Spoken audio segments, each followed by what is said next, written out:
merci d'être là. Et puis, vous imaginez bien mon émotion, parce que je vais parler devant mon papa qui est là, devant moi. C'est impressionnant. Et qui a 63 ans de lyonisme. Donc voilà un parcours absolument exemplaire, remarquable. Et c'est vrai que parler de Mozart, pour moi, c'est toujours une grande émotion. Et parler devant mon papa, ça l'est encore plus. Alors merci d'être là. Et ce soir, en fait, je voudrais vous parler non pas de la personnalité de Mozart.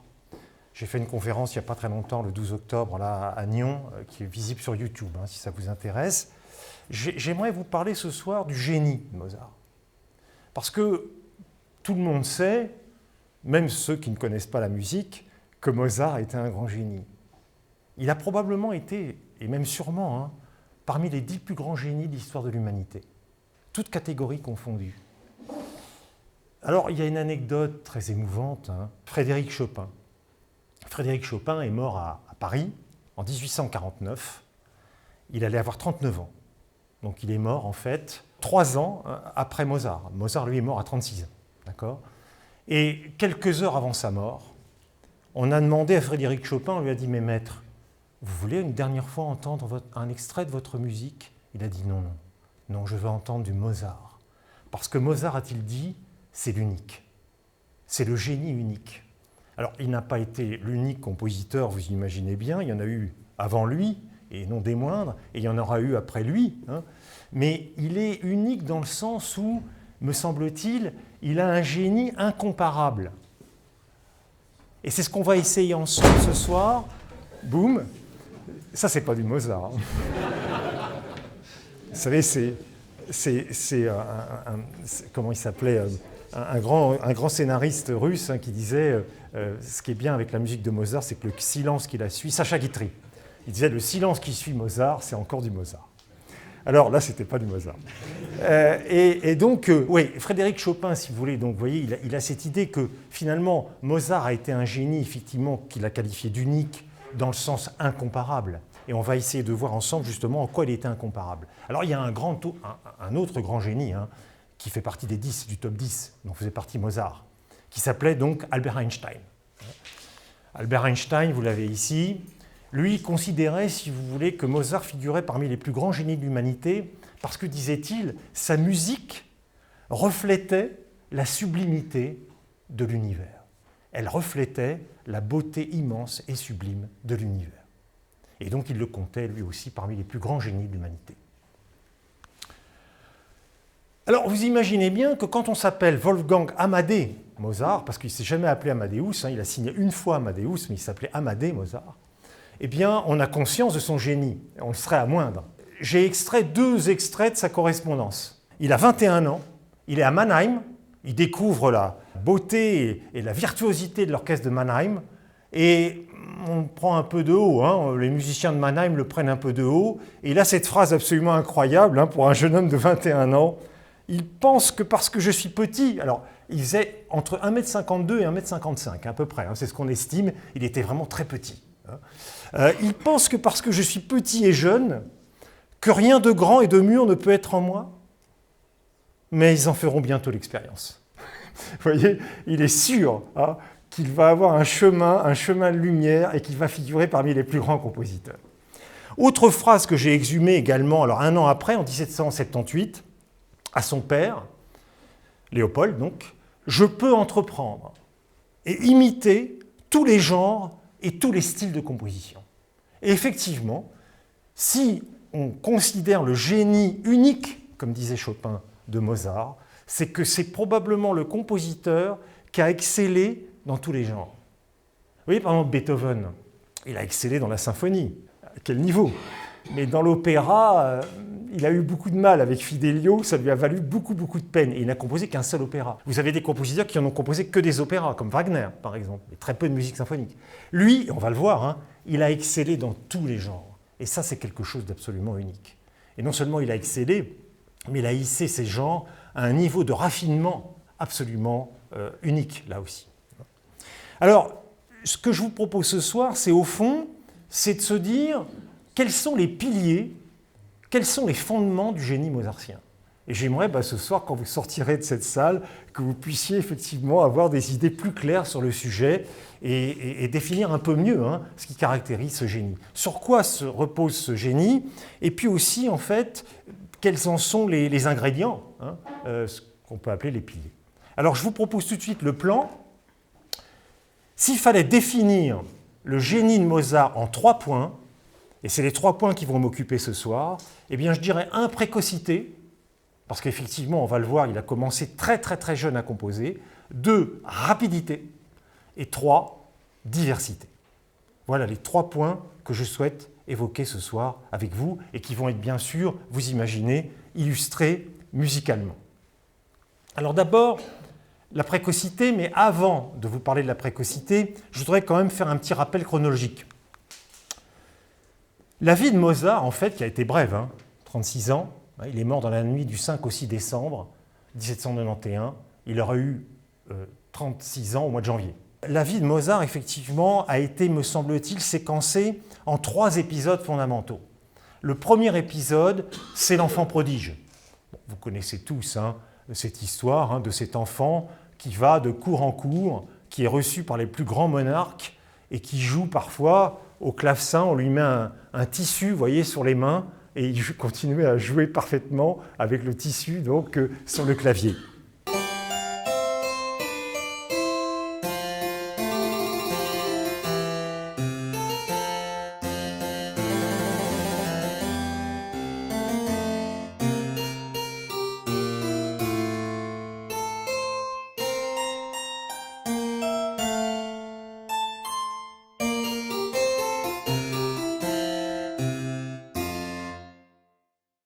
Il a été d'abord, effectivement, pendant la première partie de sa vie, en voyage.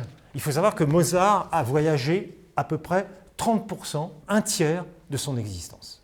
Il a passé 1/3 de son existence à voyager, dans des conditions, vous imaginez, qui n'étaient pas celles d'aujourd'hui. Alors, ce qui est incroyable aussi quand on regarde son parcours, c'est qu'il déchiffrait la musique, il a déchiffré la musique avant de savoir lire et écrire. Et ça, c'est intéressant. Parce que quand vous déchiffrez la musique avant de savoir lire et écrire, eh bien après, par la suite, toute votre vie, vous pensez en musique. La façon que vous allez avoir de voir le monde, ça va être une façon musicale. C'est Victor Hugo qui avait dit à propos de Beethoven, ça a été le plus grand penseur en musique. On pourrait dire que Mozart également a été un des plus grands penseurs en musique. Sa façon de s'exprimer, il le dira d'ailleurs dans une de ses lettres, je ne suis pas poète, il écrit à son père, je ne suis pas poète, je ne m'exprime pas avec des paroles. Je ne suis pas peintre, je ne m'exprime pas avec des couleurs. Moi, je suis musicien, je m'exprime avec la musique, je pense en musique. Et je transmets mes émotions avec la musique. Alors ces voyages, vous imaginez bien que quand on voyage 1/3 de son existence, et surtout pendant la première partie de sa vie, eh bien on découvre des paysages, on découvre des cultures, on découvre des langues, on découvre des styles musicaux. Ce qui fait que Mozart, si vous voulez, connaissait très bien le style musical à la française, par exemple, l'ouverture à la française. Il connaissait parfaitement, il a fait 3 voyages en Italie, le style vocal italien, le cantabile italien. Il connaissait parfaitement le style allemand, bien sûr, puisqu'il était lui-même de langue allemande et de culture allemande. Donc, si vous voulez, tous ces voyages lui ont ouvert l'esprit et lui ont permis d'être l'homme complet qu'il est devenu. Alors, il compose très jeune, parce que première composition, c'est un menuet. Il a 5 ans, d'accord? Donc vous imaginez, première composition, 5 ans. Première symphonie, il a 8 ans. Alors elle sera inachevée, la deuxième qu'on va entendre, symphonie numéro 1, il a 9 ans. Et puis premier opéra, Bastien et Bastienne, en langue allemande, sur un texte de Jean-Jacques Rousseau, Le devin du village, il a 12 ans. Ça, c'est bien l'unicité, le caractère unique du génie de Mozart. Alors je vous propose justement, premier extrait musical, nous allons entendre la première symphonie, le premier mouvement, les premières mesures de la symphonie numéro 1 en mi bémol majeur.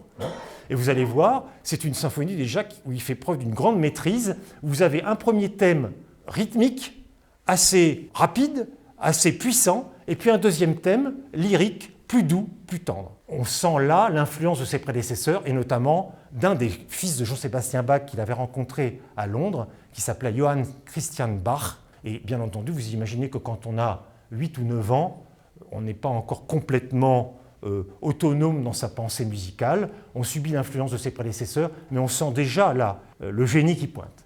Donc écoutons, si vous voulez bien, les premières mesures de cette symphonie numéro 1 qu'il a composée donc à l'âge de 9 ans.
Si vous regardez bien en bas à droite de cette gravure, vous voyez marqué KV, Köchel-Verzeichnis. Alors ça veut dire catalogue, Verzeichnis en allemand ça veut dire catalogue, catalogue Köchel. Alors pourquoi? Eh bien, figurez-vous que Mozart n'a commencé à tenir un catalogue de ses œuvres en ordre chronologique qu'à partir de 1784. Avant 1784, il ne tient pas de registre chronologique de ses œuvres. D'accord ? Et encore, à partir de 1784, il tient un catalogue, mais il est imprécis. Parfois, il n'indique que le mois, ou parfois, il oublie de noter une œuvre, parce qu'il en a quand même composé 626 en à peine 36 ans de vie. Vous voyez, donc il lui arrivait d'oublier une œuvre. Alors, en 1862, un botaniste, scientifique, écrivain, dramaturge, qui s'appelait Ludwig von Köchel, a travaillé au Mozarteum de Salzbourg et il a mis en ordre toutes les œuvres de Mozart, et donc c'est ce qu'on appelle le catalogue Köchel, qui date donc de 1862 et qui permet de savoir effectivement quel est l'ordre des œuvres de Mozart. On voit par exemple que celle-ci, c'est la 16e œuvre composée par Mozart dans le catalogue Köchel. Alors, l'organisme de Salzbourg maintenant, alors voyez, vous l'avez ici, ça c'est à gauche le catalogue tenu à partir de 1784, manuscrit par Mozart, et ensuite vous avez ici le catalogue imprimé, Ludwig von Köchel, dans la collection de Breitkopf und Härtel à Leipzig. Alors, passons, si vous voulez bien, maintenant à la deuxième grande phase de sa vie, ça a été la période qu'il a vécue à Salzbourg, jusqu'en 1781, où là, après 1781, il s'installe à Vienne. Alors Salzbourg, si vous voulez, il aura cette phrase le 7 août 1778, je cite, « Je déteste Salzbourg. Ce n'est pas un lieu pour mon talent. » Alors vous voyez, c'est décevant pour tous les touristes dont nous faisons partie, qui vont visiter Salzbourg en se disant « Oh là là, c'est la ville de Mozart, les Mozartkugeln, etc., les chocolats Mozart. » Bon, il n'aimait pas Salzbourg. Alors pourquoi il n'aimait pas Salzbourg? D'abord parce qu'il était maltraité par le prince-archevêque Colloredo, le deuxième prince-archevêque qu'il a connu de son vivant, qu'il considérait comme un laquais, et il était d'ailleurs considéré comme un laquais, parce qu'à cette époque-là, les musiciens avaient le statut de valet, en fait, en quelque sorte. Et puis, c'était trop petit pour lui. Vous comprenez, quand on s'appelle Mozart, comme il le dit, il n'y a pas d'opéra à Salzbourg. Il y a un théâtre, qui existe toujours d'ailleurs, mais il n'y avait pas d'opéra. Donc, c'était trop petit, l'uniforme était trop petit pour lui. Et donc, finalement, au bout d'un moment, eh bien, il décidera effectivement de partir à Vienne pour mener sa carrière de compositeur et de pianiste virtuose. Alors, à Salzbourg, où il a été organiste, il était organiste à la cathédrale de Salzbourg. Et ça, c'est intéressant, parce que quand vous êtes jeune et que vous êtes organiste, vous imaginez, vous êtes dans une ambiance, ça sent l'encens, vous assistez aux offices, une ambiance de religiosité, de silence, de prière. Et Mozart était certes un personnage joyeux, virevoltant, qui aimait la vie, qui aimait la bonne chère, qui aimait s'amuser, mais c'était un homme excessivement religieux, spirituel, très profond. Et on l'entend parfaitement dans sa musique. Alors, à Salzbourg, il a composé de la grande musique. Beaucoup de musique religieuse, on y reviendra, mais aussi, par exemple, on va l'entendre, hein, une sérénade, des sérénades, des toutes premières œuvres comme ça, pour chambre aussi, hein, pour piano, pour clavecin. Et on va entendre la sérénade Posthorn, donc il a 23 ans, là, il est toujours à Salzbourg, et vous allez voir déjà comment le style musical, ce style symphonique, a évolué. On a là une œuvre qui est beaucoup plus charpentée, qui est beaucoup plus puissante, qui est beaucoup mieux construite, avec une orchestration assez luxuriante. Mozart était un grand orchestrateur, et puis aussi, vous allez voir cette musique, effectivement, qui annonce déjà les grandes symphonies.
Alors, Vienne maintenant, Vienne donc où il va passer en fait les 10 dernières années de sa vie, 1781-1791. Alors à Vienne, si vous voulez, au début, quand il est arrivé, il a eu beaucoup de succès. D'abord, c'était un pianiste effectivement exceptionnel, virtuose. Ses concerts faisaient le plein. Ses opéras avaient un relatif succès. L'empereur s'intéressait à lui, parce que l'empereur Joseph II était à la fois violoncelliste et claveciniste. Donc il avait l'oreille musicale, Joseph II. Et donc l'empereur a tout de suite vu qu'il avait là sous la main un compositeur de grand talent. Mais très vite, les Viennois, et notamment l'aristocratie viennoise, s'est désintéressée de lui. Il n'était plus tellement à la mode de 4, 5, 6 ans après. Ce qui fait qu'en 1787, par exemple, il traverse une grave crise de dépression, aggravée encore en 1789 et 1790, où il ne compose quasiment rien en 1790. Il a eu un fort succès au départ, et petit à petit, le succès s'est érodé. Si on regarde la liste des compositeurs qui étaient joués dans les opéras de Vienne, et notamment à l'opéra de la cour, Mozart n'arrive qu'en 7e position à cette époque-là. Si vous prenez le total des œuvres qui ont été jouées à cette époque-là, il arrive bien loin derrière tous les grands compositeurs italiens. Maintenant, il est en première position quasiment dans toutes les maisons d'opéra, mais à cette époque-là, il était en 7e position. Don Giovanni, je crois qu'il y a dû y avoir 7 ou 8 représentations. C'est tout, maximum. L'empereur lui avait dit, vous savez, Mozart, il avait assisté à la première de Don Giovanni. Il avait dit, vous savez, Mozart, je ne pense pas que cet opéra Don Giovanni soit un plat au goût de mes Viennois. Et Mozart lui avait répondu, ne vous inquiétez pas, sire, laissons-leur le temps de mâcher. Parce qu'il avait le sens de la répartie, notre ami Mozart. Voilà. Alors, donc, si vous voulez, alors à la fin, heureusement, parce qu'en 1790, il est au fond du trou. Et en 1791, il y a un regain d'intérêt pour sa musique. Et d'ailleurs, il y a un regain de composition de sa part. Et puis alors, il part en beauté, si je puis dire, hein, parce que c'est la flûte enchantée. J'ai fait un livre sur la flûte enchantée qui est créé le 30 septembre 1791, c'est-à-dire peu avant sa mort, hein, et qui est un immense succès. Et là, ça a été probablement une des dernières joies de son existence terrestre. Et notamment, c'est que ce succès était un succès populaire. C'était plus un public de cour, là. C'était un théâtre de faubourg avec des artisans commerçants du quartier de Wieden. Et ça l'a beaucoup touché, vous voyez, en langue vernaculaire, en langue allemande, que tout le monde pouvait comprendre. Alors, je vous propose maintenant d'entrer dans la deuxième partie, qui est la rapidité. Alors, effectivement, là, le génie de Mozart, c'est aussi un génie qui est marqué par la rapidité.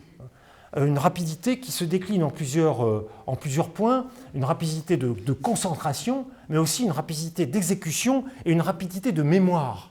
Sa mémoire étonnante, il y a un épisode qui est connu, hein, mais que je vais vous rappeler. Hein. Nous sommes le 11 avril 1770. Il a donc 14 ans. Et il se rend avec son père, je vous ai dit qu'il avait fait 3 voyages à Rome, hein, il se rend avec son père à la basilique Saint-Pierre. Et il se rend ensuite à la chapelle Sixtine. Et dans la chapelle Sixtine, qu'est-ce qu'on entend? On entend le Miserere d'Allegri, une œuvre de musique religieuse a cappella qui n'était jouée que 2 fois par an devant le pape et qui ne devait pas sortir de Rome, qui ne devait pas sortir de la papauté sous peine d'excommunication. Donc, il se rend avec son père dans la chapelle Sixtine, il entend ce Miserere qui est quand même un chef-d'œuvre de polyphonie, hein, ce qui n'est pas évident, ça dure 15 minutes à peu près, cette heure, d'accord? Il rentre le soir à l'hôtel et il recopie de tête le Miserere d'Allegri dans son intégralité. Alors, il faut dire que le lendemain, il y retourne et il peaufine simplement le lendemain quelques petits détails, mais en 2 soirées, il avait mémorisé les 15 minutes du Miserere d'Allegri. Alors, je vous propose d'entendre ce qu'il a entendu au tout début. On va entendre le début du Miserere d'Allegri, hein, et ce qu'il a recopié donc de tête dans sa chambre d'hôtel à Rome.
Mémoire exceptionnelle, puissance de concentration exceptionnelle.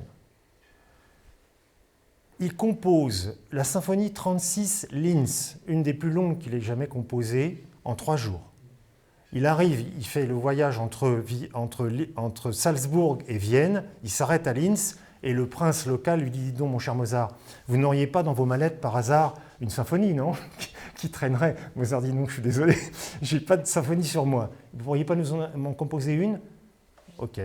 En 3 jours de temps, il compose la symphonie 36 Linz.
quatuor en ré mineur, juin 1783, en une nuit.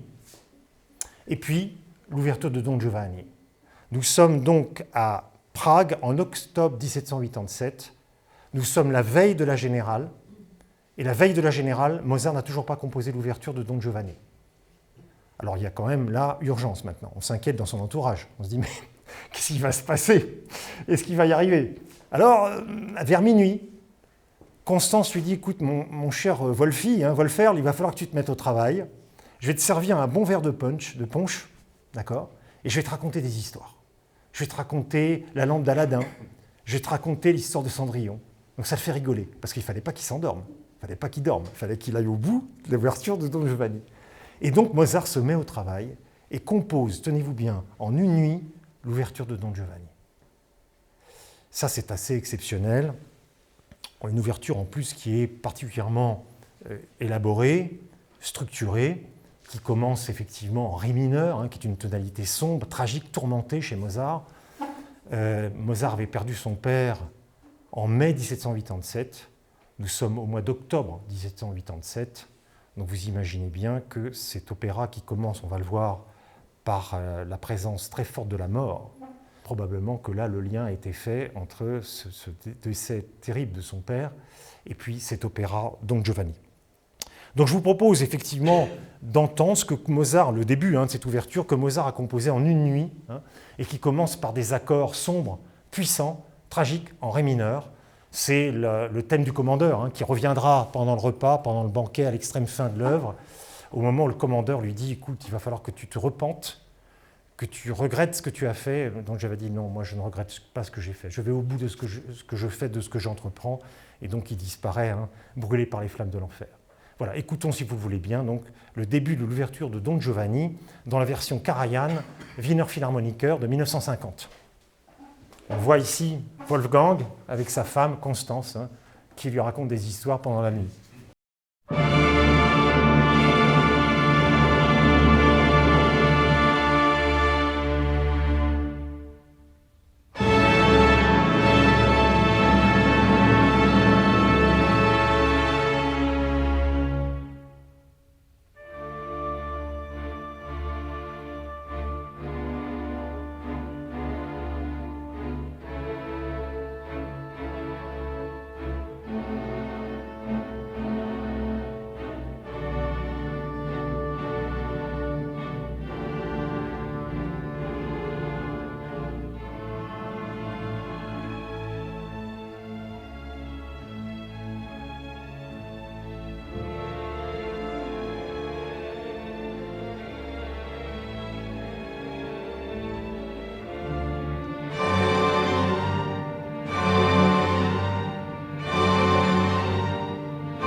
Alors, je vous ai dit une bêtise, je vous ai dit que c'était la version Karajan 1950, en fait c'est Giulini, c'est marqué là. Karajan va venir bientôt dans les Noces de Figaro. Et puis c'est intéressant, si vous voulez, une ouverture qui est composée une fois que l'opéra a été composé. parce que c'est une postface, vous voyez. Une ouverture d'opéra, en fait, c'est une préparation mentale, hein, psychologique à ce qui va se passer. Ça n'est pas un résumé de l'opéra, c'est simplement une préparation. Hein. Et là, Mozart, après avoir composé tout son Don Giovanni, c'est exactement pareil pour la flûte enchantée, hein, il se dit qu'est-ce que je voudrais que les auditeurs écoutent en premier lieu, hein, qu'est-ce qui va les mettre dans l'ambiance. Et on voit que là, l'ambiance, elle est sombre, hein, ré mineur. Maintenant, rapidité, je vous l'ai dit, de mémoire, rapidité d'exécution, mais aussi rapidité dans sa vie quotidienne, dans sa vie personnelle. Voilà un homme qui était un hyperactif, qui n'arrêtait pas d'aller d'un point à un autre, qui n'arrêtait pas de bouger. D'ailleurs, sa belle-sœur hein, témoigne qu'il n'arrêtait pas de bouger les pieds, les jambes, les mains, il ne tenait pas en place. Voilà, c'était un hyperactif. Je vais vous lire un extrait d'un courrier que son père écrit à sa fille, donc, qui était restée à Salzbourg, donc la sœur de Mozart, en 1785. Il vient donc dans la maison de son fils, dans la Domgasse, tout près de la cathédrale Saint-Étienne, un des plus beaux appartements que Mozart a eu à cette époque-là et qu'on peut encore visiter, qui est devenu la Mozartshaus à Vienne. Et le père donc écrit en 1785 la chose suivante: « Nous ne nous couchons jamais avant 1h du matin. Nous ne nous levons jamais avant 9h. Déjeunons à 14h, 14h30. Tous les jours, académie. Académie, c'est des concerts. Des concerts, on souscrivait à l'avance hein, et les gens souscrivaient à aller au concert. Tous les jours, académie, toujours du bruit, de la musique, quelque chose à écrire. Il est impossible de décrire les tracas et l'agitation depuis que je suis ici. Le pianoforte de ton frère a été transporté au moins 12 fois de la maison au théâtre ou dans une autre maison. » Donc, vous voyez, un mouvement permanent dans la maison, d'autant que Mozart, dans une de ses lettres, explique son emploi du temps. Alors, il était levé tous les matins à 6 heures, habillé et rasé à 7 heures.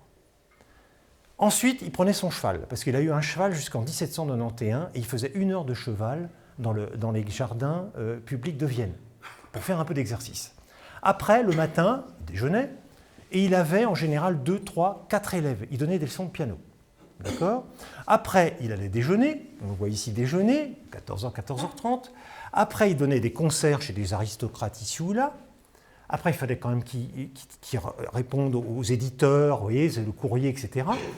Et puis, des concerts, il donnait parfois le soir, et il commençait finalement à composer la nuit. Mozart a composé essentiellement ses œuvres la nuit. Alors vous imaginez, quand vous êtes dans la nuit, hein, dans le silence, dans l'introspection, hein, vous avez une possibilité effectivement d'aller probablement beaucoup plus loin encore que dans la journée. Voilà l'emploi du temps de Mozart. Et alors figurez-vous qu'en 1786, il compose un opéra qui s'appelle Les Noces de Figaro. Vous connaissez Les Noces de Figaro.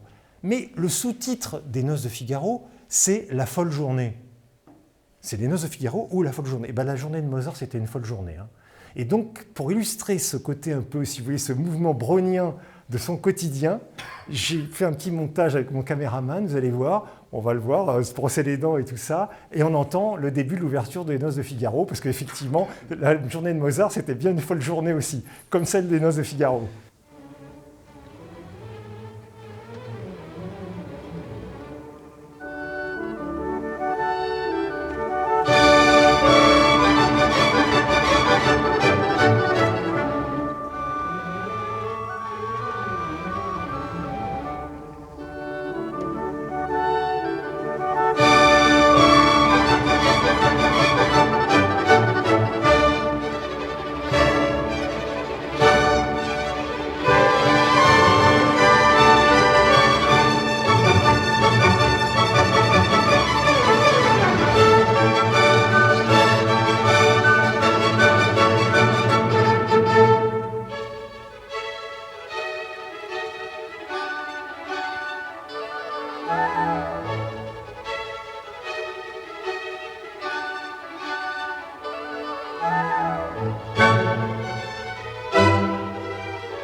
J'ai oublié de vous dire dans son emploi du temps, mais j'ai oublié plein de choses. Hein. Outre le fait qu'il faisait de l'équitation 1 heure tous les jours, il adorait le billard. Hein. Donc il passait pas mal de temps à jouer au billard. Et d'ailleurs, on pense, hein, les meilleurs musicologues autrichiens pensent qu'il jouait pour de l'argent.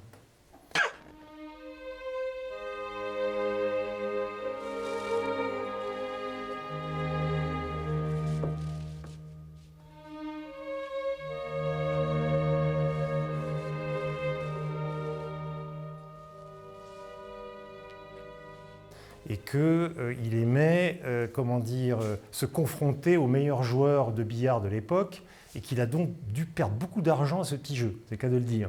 Parce qu'il gagnait quand même beaucoup d'argent, mais il était toujours sans le sou. Donc on se demande ce qu'il en faisait de son argent. C'est vrai qu'il aimait être bien habillé, qu'il aimait bien manger, etc.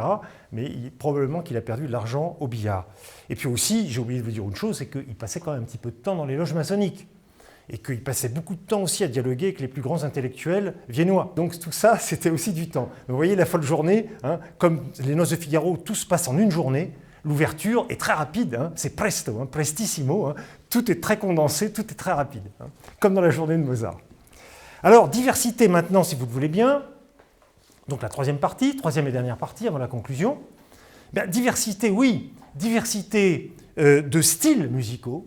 Je vous l'ai dit, hein, il connaissait parfaitement le style à la française, le style italien, le style allemand, on va le voir.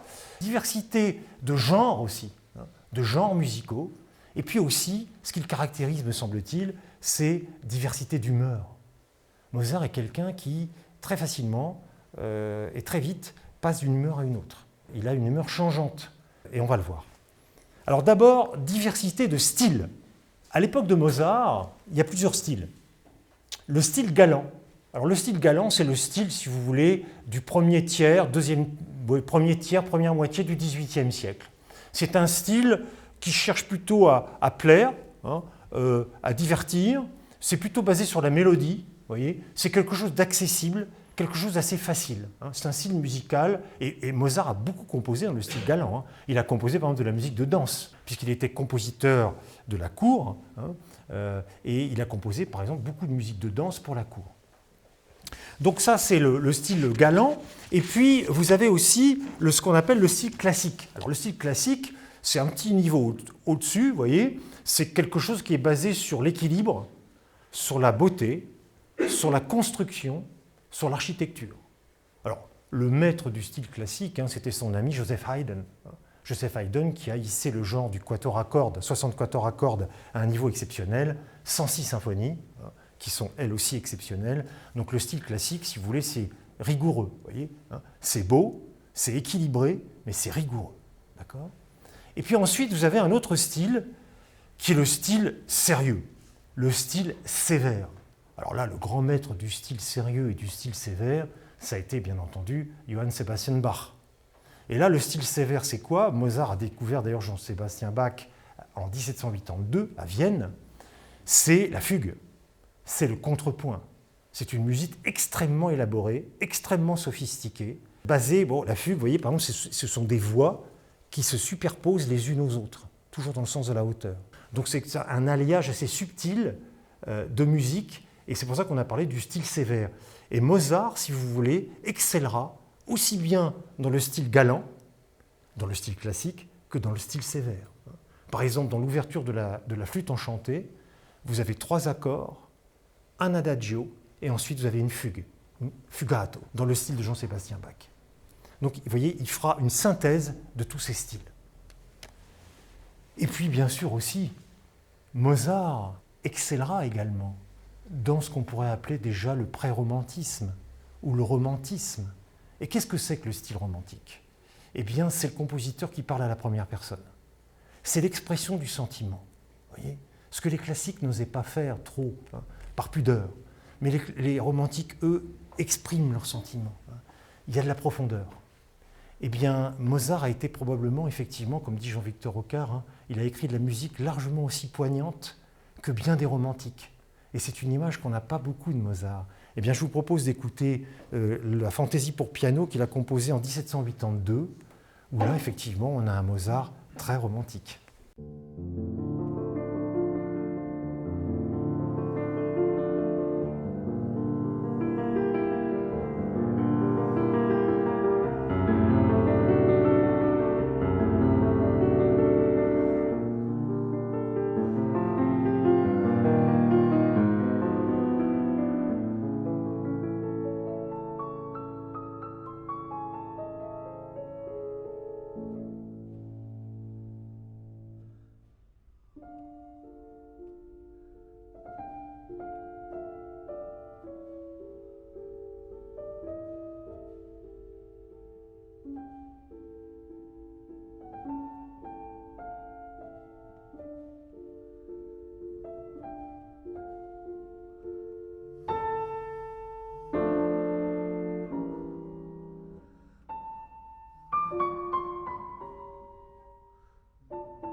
Alors maintenant, diversité de genre. Je vous ai dit que Mozart avait été organiste à la cathédrale de Salzbourg. Mozart a composé une centaine d'œuvres religieuses, dont 17 messes achevées, et quelques-unes inachevées. Donc la part de musique religieuse chez Mozart, des litanies, des vêpres, il a énormément composé pour l'Église. La part de cette musique religieuse dans l'œuvre de Mozart est très importante, et une de ses premières grandes messes qui annonce vraiment la maturité, c'est la messe dite du couronnement qui a été jouée pour la première fois dans la cathédrale de Salzbourg, en présence du prince archevêque. Messe du couronnement donc, qui date de 1779 à Salzbourg, il est encore à Salzbourg. Et donc on va entendre ce Kyrie, mais avant je voudrais vous lire un extrait de sa correspondance, 25 octobre 1777, je cite, « J'ai constamment Dieu devant les yeux, je reconnais sa toute-puissance et redoute sa colère. Mais je reconnais aussi son amour, sa compassion et sa miséricorde pour ceux qui le servent. » Fin de citation. Donc je vous propose d'écouter donc, le Kyrie eleison, Seigneur aie pitié, donc de la messe du couronnement, on pourrait caractériser, si vous voulez, de puissance et tendresse. Vous voyez, c'est que le début du Kyrie, Seigneur, c'est puissant. On est en tutti, il y a tout l'orchestre et tout le chœur qui s'expriment. Et là, le Kyrie, le Seigneur, il est lointain, il est impressionnant. On ne sait pas trop qui il est, on ne sait pas où il est. Il y a une impression de solennité. Voyez. Et puis d'un seul coup, on passe, il y a un solo de hautbois qui fait la transition. Le hautbois, c'est toujours la douceur. Chez les compositeurs, que ce soit chez Beethoven ou chez Mozart, le hautbois, vous voyez, un instrument à bois, c'est la douceur. Et ensuite, on a un couple, on a un duo. On a soprane et ténor. Et le ténor, ce couple, ce duo, peut-être Mozart et Constance, peut-être, ou Tamino, Pamina, eh bien, eux, ils s'expriment, c'est Christé, Christ et pitié. Et là, la musique devient beaucoup plus tendre, devient beaucoup plus lyrique, oui, beaucoup plus douce. Et pitié, protège-nous.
Vous entendez avec quelle douceur Mozart conclut ce Kyrie, avec quelle tendresse, avec le hautbois en solo.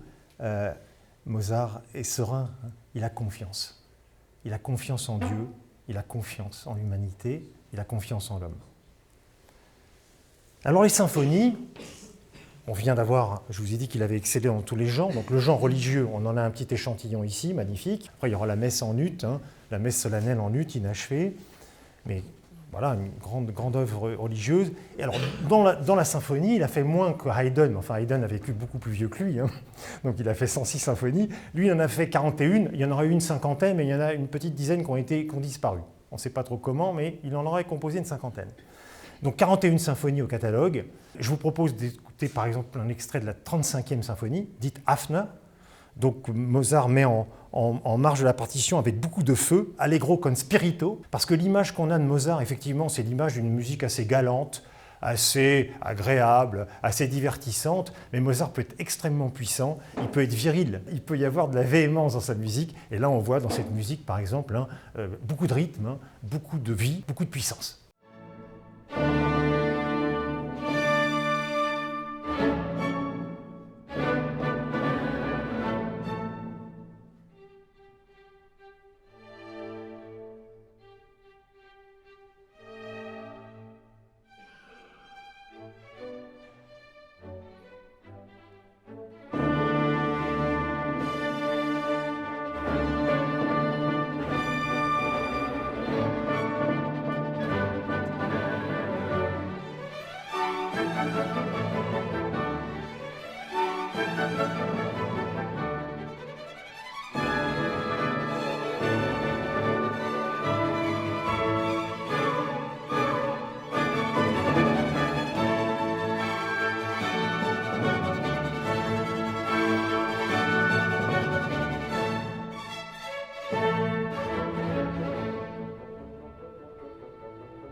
Il a excellé dans tous les genres, oui, mais il y a un genre où il a particulièrement excellé, c'est celui de l'opéra.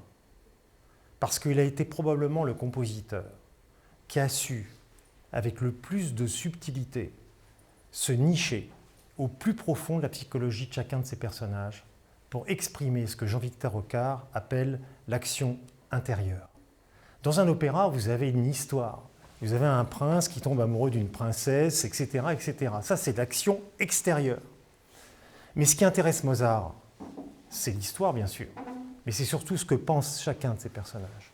Et là, il a été probablement celui qui a eu cette capacité d'entrer dans cette psychologie et de l'exprimer par sa musique, d'exprimer ce que les personnages ressentent au plus profond d'eux-mêmes. Il le dit d'ailleurs, hein, parce qu'à l'époque, en plus, si vous voulez, l'opéra, c'était le genre le plus prestigieux. La symphonie, oui, mais le plus prestigieux, c'était d'être capable de composer un opéra, de le faire produire dans les plus grandes maisons d'opéra, et puis de damer le pion aux Italiens. Et c'est pour ça que Mozart a composé quand même quelques opéras en italien, parce qu'à l'époque, dans les théâtres de cour, c'était en italien. Mais son ambition à lui, c'était bien sûr de damer le pion aux Italiens, mais c'était aussi de composer des opéras en allemand. Et pourquoi en allemand? Pas parce qu'il était nationaliste. Le nationalisme naîtra après Napoléon. Hein. Le nationalisme allemand naît après les guerres napoléoniennes, pendant les guerres napoléoniennes. Mais non, c'est parce qu'il savait pertinemment qu'en utilisant la langue vernaculaire, la langue allemande, il allait pouvoir toucher le cœur du plus grand nombre. Et c'est pour ça que son opéra, par exemple, dit Entführung aus dem Serail, l'enlèvement au sérail, en 1782, a déjà été un énorme succès. Mais alors, le succès le plus énorme qu'il ait jamais eu de sa vie, c'est celui de la flûte enchantée. 17 représentations en octobre 1791. Les gens venaient à 5 heures pour être sûrs d'avoir des places à l'opéra qui commençait à 19h au Theater auf der Wieden, hein, et ça faisait le plein tous les soirs. Hein. Donc ça a été un énorme succès populaire en langue allemande, grand opéra allemand. Alors, je vous propose un extrait d'un opéra, Don Giovanni. On a entendu tout à l'heure l'ouverture. On va voir la première scène, acte 1, scène 1, après l'air de Leporello, hein, parce que ça commence par un air de Leporello qui attend son maître, qu'on a un peu assez de tout le temps attendre son maître, etc. Mais ce qui est intéressant, c'est ce qui se passe après. On est au tout début de l'opéra. Don Giovanni, qui est un séducteur invétéré, se déguise dans le costume du fiancé de Donna Anna, qui s'appelle Don Ottavio, dans le but d'entrer dans sa chambre et d'entretenir une relation charnelle avec elle, parce que Don Giovanni, c'est quand même ça qui l'intéresse en premier lieu. Hein. C'est pas un romantique pur, c'est quelqu'un qui aime la relation charnelle avec les femmes. Il en fait d'ailleurs la collection. D'accord ? Sauf que Donna Anna, au bout d'un moment, s'aperçoit très vite de la supercherie. C'est pas Don Ottavio, que c'est un autre individu qu'elle ne connaît pas pour l'instant, et qui s'appelle Don Giovanni. Donc elle lui dit de sortir vivement, et elle le poursuit. Et là, Don Giovanni, un peu penaud, si vous voulez, quitte la maison de Donna Anna et est poursuivi, en fait, par Donna Anna. D'assaillie, elle devient assaillante, vous voyez, cette femme, Donna Anna. Et, entre-temps, le père de Donna Anna surgit, celui qu'on appelle le commandeur. Et là, le père lui dit, là, mon garçon, j'exige réparation. Donc, je vous provoque en duel. Et donc Giovanni, qui est plus jeune et plus vaillant, lui dit « Attendez, non, provoquer en duel, vous êtes trop... Il y a un écartage entre nous, ça va pas bien se passer pour vous. » Le commandeur insiste.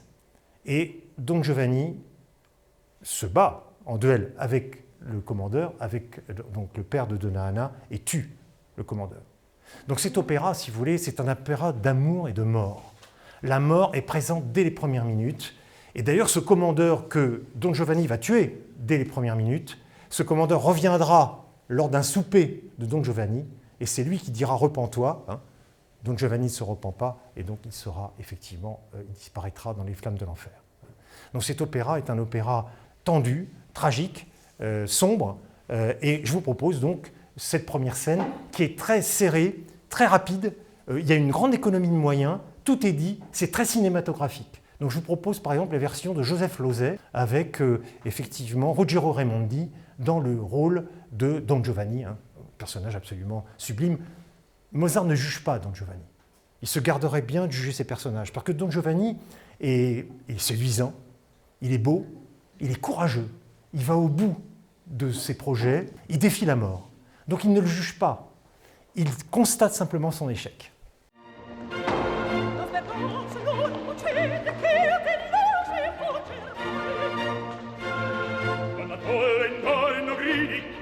Sognato non saprai Donna bella che lì Sognare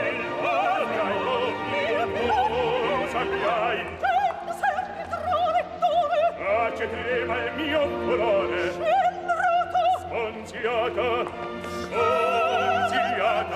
Vedere che libertino Che trema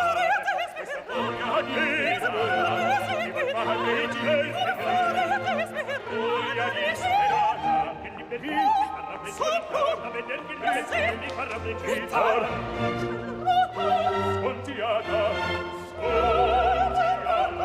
veder che il libertino mi fa precipitare. Voglio dire, mi fa precipitare, questa voglia disperata, che ti perdi, soltar, precipitare, soltar, precipitare.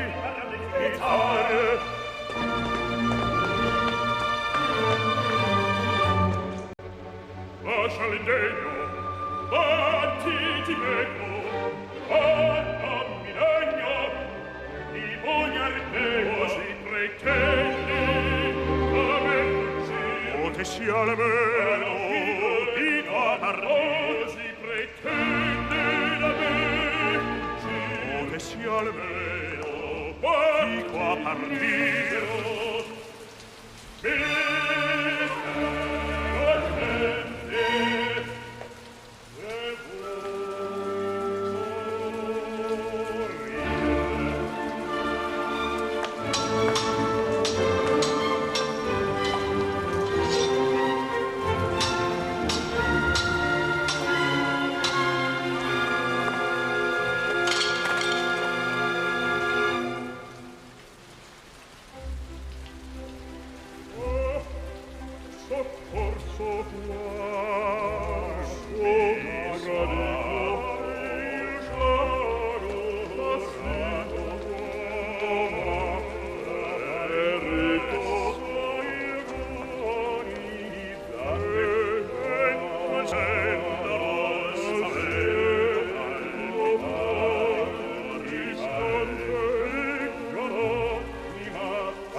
Il y a un grand musicologue allemand qui s'appelle Hermann Haber qui parle de la main froide de la mort, qui effectivement, dès les premières minutes de l'opéra, sévit dans l'action de cet opéra absolument superbe.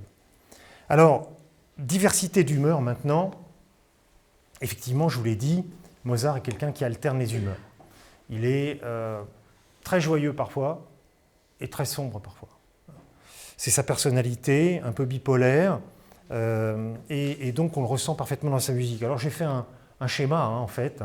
Sa musique, si vous voulez, et sa personne oscillent sur deux axes. Un axe vertical, un axe horizontal. L'axe vertical, c'est celui qui mène de la gravité à la légèreté. On pourrait dire en fait de la tristesse à la joie. Et puis l'axe horizontal, c'est l'axe qui va de la tendresse à la puissance. Et en fait, sa personnalité, sa musique oscille en permanence entre ces quatre pôles. Il y a un grand musicologue français qui s'appelle Jean-Victor Aucard qui a écrit dans son livre qui s'appelle « Mozart, l'amour, la mort », je cite, « Si les œuvres qui respirent le bonheur ne sont point rares chez Mozart, celles qui sont empreintes d'inquiétude, voire d'angoisse, leur font puissamment contrepoids. » Fin de citation. Mozart, si vous voulez, c'est un peu Jean qui rit, Jean qui pleure, s'il fallait prendre une métaphore. Vous voyez. Parfois, dans certaines de ses lettres, il signe Trasome. Trasome, c'est du Verlan, en fait. C'est Mozart en Verlan. Ou alors, parfois, il signe Hanswurst. Alors, Hanswurst, c'est Jean Saucisse. Alors, Jean Saucisse, c'est un personnage comique, truculent, qu'on voyait un peu partout sur les places des villes, vous voyez, dans les mairies au sud de l'Allemagne, en Autriche. C'est un personnage comique, un peu grotesque, et parfois, il signe lui-même Hanswurst. Donc, il avait de l'autodérision, ce qui n'est pas fréquent chez les grands créateurs. Et en même temps, si vous voulez, dans sa correspondance, j'ai isolé deux phrases dans sa correspondance qui vont faire le lien avec ce qu'on va entendre maintenant. Et après, j'en aurai fini, j'arrive à la conclusion. Le 30 septembre 1790, il est à Francfort am Main. Et là, le nouvel empereur, Léopold, Joseph II est mort en 1790, et son frère lui a succédé en 1790. Il s'appelle Léopold. Et Léopold est couronné empereur du Saint-Empire romain germanique à Francfort.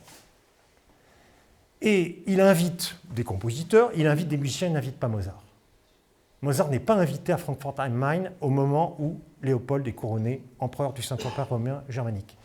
Vous imaginez bien que Mozart est très déçu, voire frustré. Il se rend à Francfort, il organise quelques concerts qui ont un succès d'estime, et finalement, il est dépité de cette situation.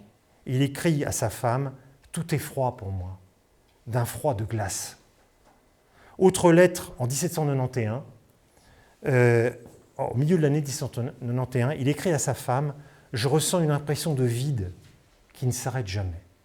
Donc vous voyez, Mozart a vécu dans sa vie des moments d'extrême joie, mais également des moments d'extrême dépression. Je vous propose, pour illustrer cette tristesse insondable de Mozart, je vous propose d'entendre le quintet en sol mineur, le quatrième mouvement, l'Adagio, qui date de 1787, une période justement pour lui qui a été très difficile, une de ces années où effectivement il a connu une grande dépression.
J'en arrive à la conclusion, et je vous dirais que, pour conclure, il me semble que Mozart fut à la fois un génie hypersensible, on vient de l'entendre ici, un génie tragique et un génie fraternel. Alors le génie tragique, oui, parce que finalement, être enfant prodige, aller de cours en cours, dans son plus jeune âge, sans jamais avoir été à l'école. C'est son père qui lui a tout appris. Le latin, les mathématiques, la musique, bien sûr, le français, etc., l'italien. Son père était un homme des Lumières, hein, de grande valeur intellectuelle. Donc un enfant prodige, si vous voulez, qui se produit de cours en cours comme un espèce d'animal, vous voyez, qu'on regarde comme ça, eh bien, n'est pas forcément heureux. Mozart n'a jamais joué avec ses amis, avec ses copains à l'école. Il n'est pas allé à l'école. Il n'a pas eu d'enfance. Il arrive à Salzbourg, ensuite il est considéré comme un laquais. Et il aura effectivement un certain nombre de déceptions dans sa vie, et donc des maladies aussi. Hein. et puis en plus cette mort effectivement prématurée à peine 36 ans. Donc finalement, sa vie aura été relativement tragique. Et puis, par contre, il y a chez lui, si vous voulez, même dans les musiques assez sombres comme celle qu'on vient d'entendre ici, il y a toujours un moment où la vie reprend, où la vie continue, où l'espérance revient. Et c'est pour ça que je parle d'un génie fraternel. C'est quelqu'un qui finalement est assez optimiste, qui croit en l'avenir et qui croit en l'homme. Et sa dernière sortie, figurez-vous, le 15 novembre 1791, sa toute dernière sortie, c'est dans une loge maçonnique. Et là, il dirige une cantate qui s'appelle la cantate de l'amitié et qui célèbre les vertus de la sagesse, de la fraternité entre les hommes, de l'amitié, voyez. Donc une espèce d'hymne, voyez, d'allégresse, hein, optimiste, qui se projette de façon optimiste dans l'avenir. Et donc il se rend chez lui le 15 novembre 1791, il s'alite, il ne ressortira plus, et il meurt dans la nuit du 4 au 5 décembre. Donc la dernière musique qu'il ait composée, qu'il ait achevée, c'est cette cantate, je vous propose de l'entendre, hein, qui est effectivement un hymne à la fraternité universelle.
J'en ai fini.